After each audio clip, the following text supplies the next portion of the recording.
Livre des Proverbes, chapitre 15. Une réponse douce calme la fureur, mais une parole dure excite la colère. La langue des sages rend la science aimable, et la bouche des insensés répand la folie.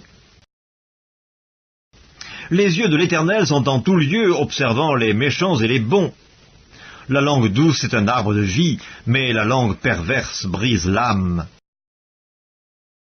L'insensé dédaigne l'instruction de son père, mais celui qui a égard à la réprimande agit avec prudence. Il y a grande abondance dans la maison du juste, mais il y a du trouble dans les profits du méchant. Les lèvres des sages répandent la science, mais le cœur des insensés n'est pas droit. Le sacrifice des méchants est en horreur à l'Éternel, mais la prière des hommes droits lui est agréable. La voix du méchant est en horreur à l'Éternel, mais il aime celui qui poursuit la justice. Une correction sévère menace celui qui abandonne le sentier. Celui qui a de la haine pour la réprimande mourra. Le séjour des morts et l'abîme sont devant l'Éternel, combien plus les cœurs des fils de l'homme.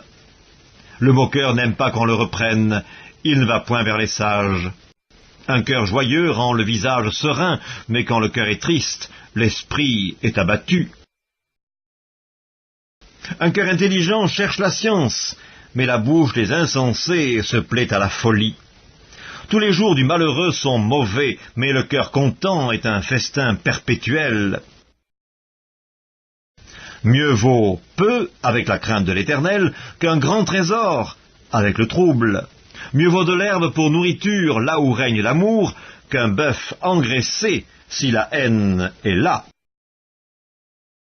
Un homme violent excite des querelles, mais celui qui est lent à la colère apaise les disputes. Le chemin du paresseux est comme une haie d'épines, mais le sentier des hommes droits est aplani.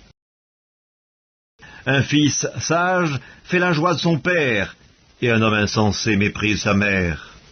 La folie est une joie pour celui qui est dépourvu de sens, mais un homme intelligent va le droit chemin.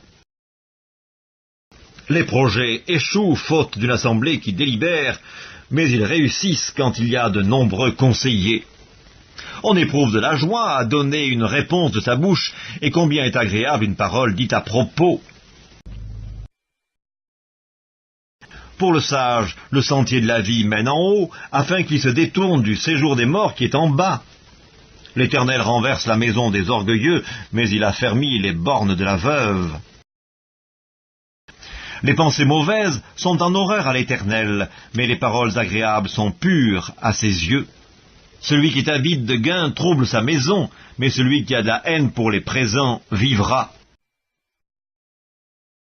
Le cœur du juste médite pour répondre, mais la bouche des méchants répand des méchancetés.